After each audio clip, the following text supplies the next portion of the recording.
සුබ දවසක්.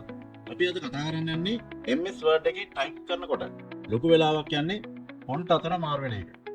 ඉතින් ඒකට කරන්න තියෙන හොඳම විසඳුම තමයි ෂෝට් කට් එකක් හදාගන්න එක.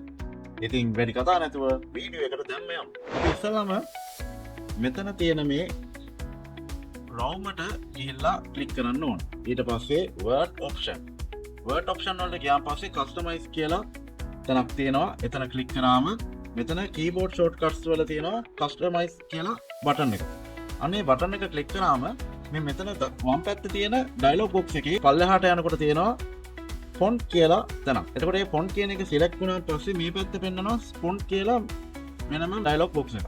එතකොට මේ dialog box එක ඔයාට දැනට ඔයාගේ මැෂින් එකට ලැප් එකට දාලා තියෙන ඉන්ස්ටෝල් කරලා තියෙන ෆොන්ට් ටික තමයි ඒකේ ඔක්කොම පෙන්වන්නේ. එතකොට දැන් මම කරන්න යන්නේ දැන් මට ඕන දැන් සිංගල ෆොන්ට් එකකට ෂෝට්කට් එක හදාගන්න. එතකොට දැන් සිංගල ෆොන්ට් එකකට ෂෝට්කට් එක හදාගන්න දැන් මම ගාව මම ගොඩක්ම යූස් කරන්නේ FM බින්දුමති FM අපේ යන්නේ වගේ ෆොන්ට්. එතකොට දැන් මෙහෙම ස්ක්‍රෝල් කර කර හරි මේ විදිහට arrow key වලින් ඔයගලන්ට කියලා බලන්න පුළුවන් මේ ෆොන්ට් මොනවද තියෙන්නේ මේ ෆොන්ට් වලට කියලා ෂෝට්කට් හදාගන්න පුළුවන්. එහෙම නැත්නම් දැන් මම FM කියලා ටයිප් කරපු ගමන්ම මේ මෙතන මගේ ෆොන්ට් එක වැටෙනවා. දැන් මේ ෆොන්ට් එක දැන් මේ නිල් පාටට පෙන්වන්නේ සුදු පාටින් අනිත් ඒවා පෙන්වනවා. මේ නිල් පාටින් පෙන්වන එක තමයි සිලෙක්ට් කරලා තියෙන්නේ. එතකොට මේ මෙතන තියෙනවා press new shortcut key කියලා එක. අනේ එතනට ගිහිල්ලා ඒක එතන ක්ලික් කරන්න.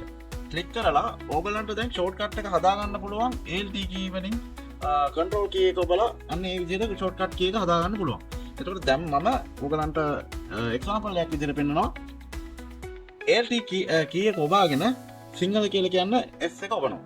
ඔයාලට දැන් පේනවා ඇති LT plus S කියලා එතන ෂෝට්කට් කී එකක් එතන එහෙමම එකපාරටම ඔටෝමැටික් හැදුණා. එතකොට දැන් ඒක එහෙමම තියෙද්දි මේ assign කියන ටැබ් එකට ගිහිල්ලා මම ඒක ක්ලික් කරනවා. ඔන්න ඔතන එතකොට ඔයාලට දැන් බලා ගන්න පුළුවන් current keys කියන තැන ඉඳන් එතනට වැඩිලා තියෙනවා ALT plus S කියලා. දැන් ඒ වැඩේ හම්. එතකොට දැන් මට ඕන ඉංග්‍රීසි වලට මාරු වෙන්න ෂෝට්කට් කී එක හදාගන්න. එතකොට ඉංග්‍රීසි වලට මාරු වෙන්න දැන් මම ගොඩක්ම දාන්නේ සාමාන්‍යයෙන් Times New Roman Cambria වගේ ෆොන්ට් එහෙම තමයි. එතකොට දැන් Times New Roman වලට යන්න දැන් Times කියලා එන විදිහට ඕගලන්ට ගිහිල්ලා සර්ච් කරලා බලන්නත් පුළුවන්. යටට ගිහිල්ලා බලන්නත් පුළුවන්. ලේසි විදිහකට ඔයාට ඕන කරන ෆොන්ට් එක මෙතන හොයාගන්න.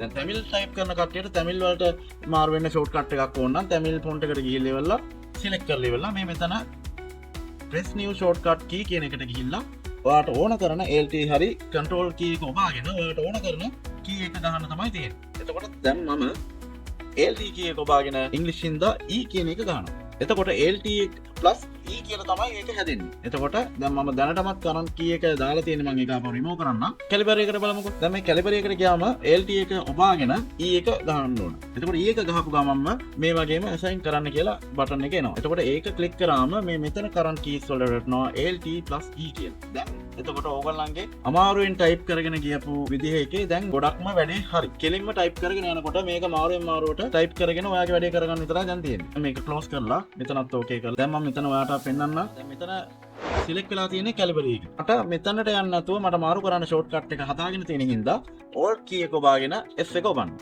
ඔයාලට දැන් පේනවා ඇති FM බින්දුව මේතේ කියලා ෆොන්ට් එක මාරු වුණා. ආයේ ඒක අපිට වෙනස් කරලා බලන්න ඕන නම් alt එක ඔබාගෙන E එක ඔබන්න ඕන.